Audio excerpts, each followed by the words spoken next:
नमस्कार दोस्तों, मैं अधिवक्ता दीप रंजन कुमार विधि ज्ञान चैनल में आपका स्वागत करता हूं। आज की इस वीडियो में हम जानने वाले हैं क्या हर शादी के वादे से मुकरना धारा 69 के तहत रेप माना जा सकता है।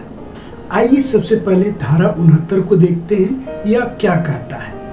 जो कोई छल से या किसी स्त्री से विवाह करने का वचन देकर उसे पूरा करने का कोई आस न रखते हुए उसके साथ ऐसा मैथुन करेगा जो बलात्कार के अपराध की कोटि में नहीं आता है, जिसकी अवधि 10 वर्ष तक की हो सकेगी, दंडित किया जाएगा और जुर्माने से भी दंडित किया जाएगा। इसमें एक्सप्लेनेशन स्पष्टीकरण दिया गया है कि धोखेबाज साधनों में रोजगार या पदोन्नति का झूठा वादा, पहचान छुपाने के बाद प्रलोभन या धोखा देना भी शामिल है।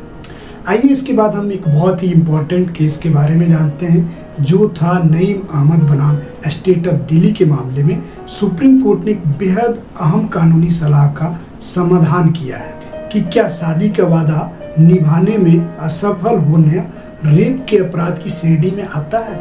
इस फैसले में सुप्रीम कोर्ट ने स्पष्ट किया कि हर ऐसा मामला जिसमें शादी का वादा पूरा नहीं हुआ है उससे रेप नहीं माना जा सकता है, जब तक कि यह सिद्ध न हो जाए कि शुरू से ही आरोपी की मंशा धोखा देने की थी।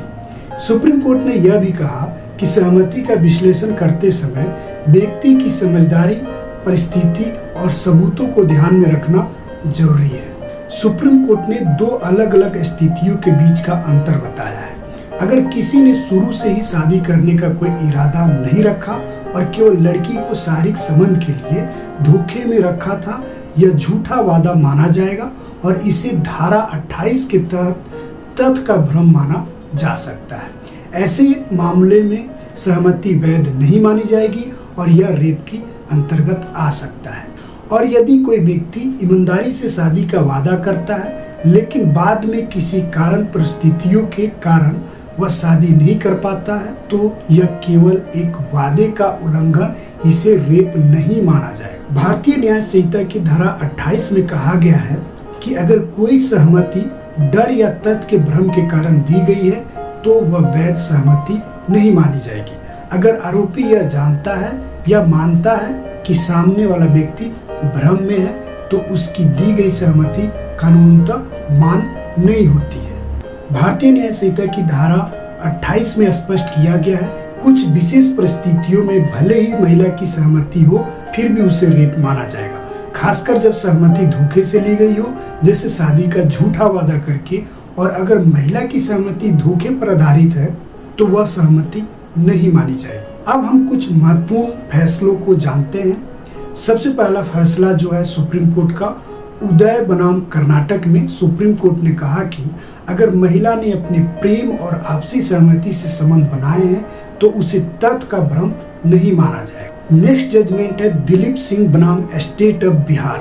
सुप्रीम कोर्ट ने कहा कि अगर शुरू से ही आरोपी की मंशा शादी करने की नहीं थी और सिर्फ महिला को फंसाने के लिए झूठा वादा किया गया तो यह झूठा वादा होगा और यह रेप की श्रेणी में आएगा। नेक्स्ट केस है दीपक गुलाटी बनाम स्टेट ऑफ हरियाणा में सुप्रीम कोर्ट ने कहा अगर सहमति धोखे या लालच पर आधारित है तो उसे सहमति नहीं माना जा सकता, लेकिन अगर कोई परिस्थिति अचानक सामने आई जिस कारण शादी संभव नहीं हो सकी तो उसे रेप नहीं कहा जा सकता।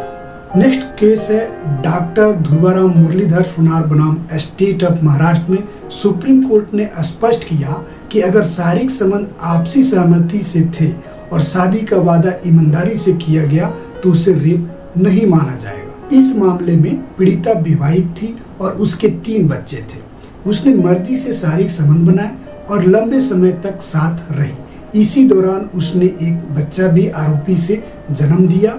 वह यह जानने के बाद भी आरोपी पहले से शादीशुदा है, उसके साथ रहना जारी रखी। सुप्रीम कोर्ट ने कहा कि इस स्थिति उसका अनुभव और उसकी समझदारी को देखते हुए यह कहना कि किसी धोखे में आकर संबंध बनाए कहना अतिशयोक्ति होगी। उसने कई वर्षों तक किसी प्रकार की शिकायत नहीं की और शिकायत जब दर्ज की जब उसके संबंधों में दरार आई। दोस्तों, वीडियो पसंद आए तो लाइक कर देना। अगर आपको मुझसे बात करनी है तो मेरा व्हाट्सएप नंबर 9354268758 पर मैसेज करके बुकिंग कर सकते हैं और मुझसे बात कर सकते हैं। वीडियो सुनने के लिए बहुत बहुत धन्यवाद। Thank you.